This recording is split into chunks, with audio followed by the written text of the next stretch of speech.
এবার যুবকরা বলেন, নওজোয়ান আপনারা বলেন, বাপ আজকে যাদের 1 বছর 6 মাস 2 বৎসর কোনো দিন ফজরের নামাজ পড়েন না, দিনের পর দিন রাতের পর রাত যায়, এভাবেই 6 মাস, এভাবেই 1 বছর, এভাবেই 2 বছর, আপনি জানেনও না ফজরের ওয়াক্ত হয় কখন, ফজরের জামাত হয় কখন। মেরে মোহতারাম, আমার ভাই, আমার বন্ধু, বলো তুমি যে কোনো দিন ফজরের নামাজ পড়লা না, তোমার গন্তব্য কোন দিকে যাচ্ছে? কোন দিকে যাচ্ছে বলেন? আপনার পরিণতি কোন দিকে যাচ্ছে? আপনি আল্লাহকে ভুলে গেছেন যে কতদিন হয়? আপনি যে আখেরাতকে ভুলে গেছেন এটা আজ কতদিন? আপনি যে কবর ভুলে গেছেন এটা আজ কতদিন? আপনার যে মালিকের কথা মনে হয় না সেটা আজ কতদিন? গোটা পৃথিবী দেখছে, আপনারাও দেখছেন।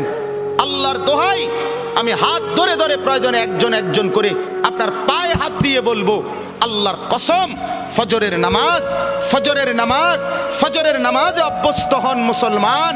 এটা আমরা আগেও বলছি বারবার। কোরআন এবং সুন্নাহর বক্তব্য হলো ফজরের ওয়াক্ত ইনকিলাব, ফজরের ওয়াক্তে আল্লাহ তাআলা বারবার আযাব দেয়, ফজরের ওয়াক্তে আল্লাহ তাআলা বারবার বিজয় দান করে। আপনারা দেখছেন মালিকের আযাব, তুরস্ক, সিরিয়া, আল্লাহর ইচ্ছা। কেন দিছেন সেটা শুধু আল্লাহই জানে, কিন্তু হয়েছে কোন ওয়াক্তে? ফজরের ওয়াক্তে। ফজরের ওয়াক্তে ভোর 4:15 বাজে, মাটির সাথে মিশে গেছে, আস্থা বাড়ি ধ্বংসস্তূপ হয়ে গেছে, গোটা পৃথিবী কাঁদতেছে, গোটা পৃথিবী সমবেদনা জানাইছে, গোটা পৃথিবী মর্মাহত হইছে, কিন্তু ফজরের ওয়াক্ত। এই কোরআনে আছে দোস্ত, কওমে লূত, লূত আলাইহিস সালামের কওম একটি জাতি যারা পুরুষে পুরুষে অপকর্ম করত, নাউজুবিল্লাহ। আল্লাহ তাআলা এই কঠিন অপরাধের কারণে তাদেরকে জীবন্ত উল্টাইয়া সাতবক জমিনের নিচের মাটি উপরে তুলে তাদেরকে জিন্দা মাটির নিচে দাফন করে দিছে, পাথরের বৃষ্টি বর্ষণ করে ধ্বংস করে দিছে।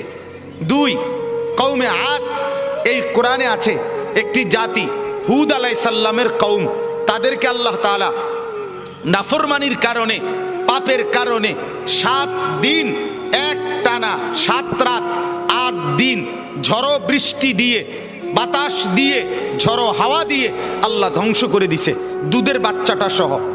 3 নাম্বার, এই কোরআনে আছে একটি জাতি, কওমে সামুদ, সামুদ জাতি, সালেহ আলাইহিস সালামের কওম, আল্লাহ তাআলা তাদেরকে নাফরমানির কারণে ফেরেশতার একটা বিকট চিৎকার দিয়ে একেবারে ধ্বংস করে দিয়েছে। 4 নাম্বার, আল্লাহ তাআলা কওমে শুআইব, শুআইব আলাইহিস সালামের কওম, মূসা নবীর শ্বশুর, ওই নাফরমান জাতি, নাফরমানির কারণে আল্লাহ ফেরেশতার বিকট চিৎকার দিয়ে ধ্বংস করে দিছে। আল্লাহর কসম, কোরআনে আছে এই 4টা সম্প্রদায়, কওমে লূত, কওমে আদ, কওমে শুআইব, কওমে সালেহ, মানে কওমে সামুদ যেটাকে বলে, এই 4টি জাতিকে আল্লাহ জীবন্ত মেরে ফেলছে ফজরের ওয়াক্তে, ফজরের ওয়াক্তে, ফজরের ওয়াক্তে।